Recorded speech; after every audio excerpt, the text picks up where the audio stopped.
Tonight, former New York City Mayor Michael Bloomberg is a big step closer to announcing that he's running for president. An advisor says Bloomberg would likely skip campaigning in early voting states like Iowa and New Hampshire and instead focus on Super Tuesday states.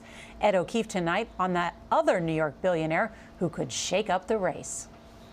Former Mayor Mike Bloomberg kept a low profile today as his aides turned in paperwork for the primary in Alabama, the state with the earliest filing deadline.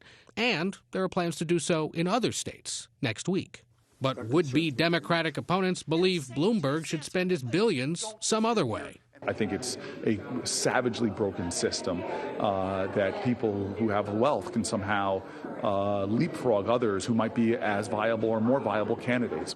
Senator Elizabeth Warren welcomed him to the race by tweeting out a link to her billionaire's calculator, showing what he'd owe in taxes if she's president.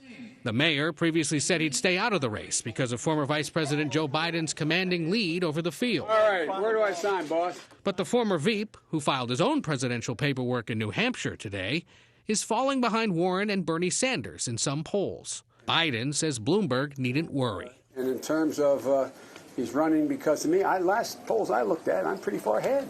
And then there's a fellow New Yorker with a strong opinion, President Trump. But he doesn't have the magic to do well. There is nobody I'd rather run against than Little Michael, that I can tell you.